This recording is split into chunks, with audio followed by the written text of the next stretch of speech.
पढ़ो कि लोग तुम्हें पागल कहने लगे। गर्मी का मौसम, ना एसी ना कूलर ना पंखा, पिछड़ा हुआ गांव जिसे 4 लोग भी नहीं जानते थे, और सड़क इतनी कच्ची कि 4 कदम भी चलना मुश्किल हो। परिवार की हालत कुछ ऐसी कि साला खुदकुशी करने का मन करे।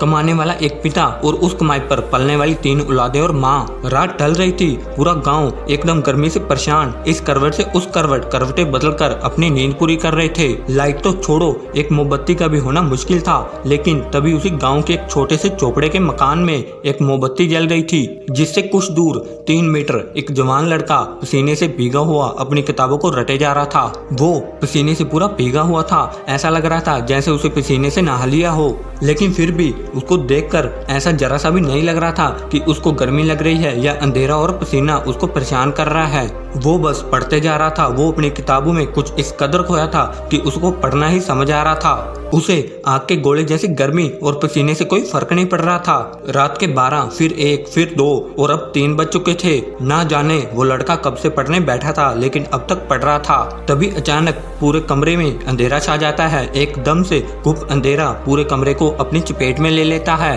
दरअसल वो मोमबत्ती अब बुझ चुकी थी। उस लड़के के मन में अब क्या चल रहा होगा, क्या आप बता सकते हो? उस वक्त उस लड़के की जुबान से जो बात निकली ना, कसम से मजा आ जाएगा। वो लड़का बोला, उफ यार, काश थोड़ा और पढ़ लेता।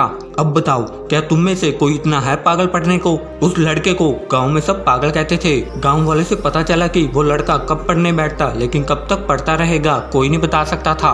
बल्कि उसको खुद को भी याद नहीं रहता था कि वो कितनी देर से पढ़ रहा है। हाँ, मानता हूँ ऐसे किस्से बड़े कम में सुनने और देखने को मिलते हैं, लेकिन जब भी ऐसे किस्से मिलते हैं तो कसम से दिल में आग लगा देते हैं। जब इतनी आग हो सीने में, तभी तो मजा आएगा जीने में। मैं कहता हूँ उस हालात से लड़कर, संघर्षों से भिड़कर जब एक गरीब और अनाथ लड़का बड़े सपनों को पूरा कर सकता है, तो तुम क्यों नहीं कर सकते?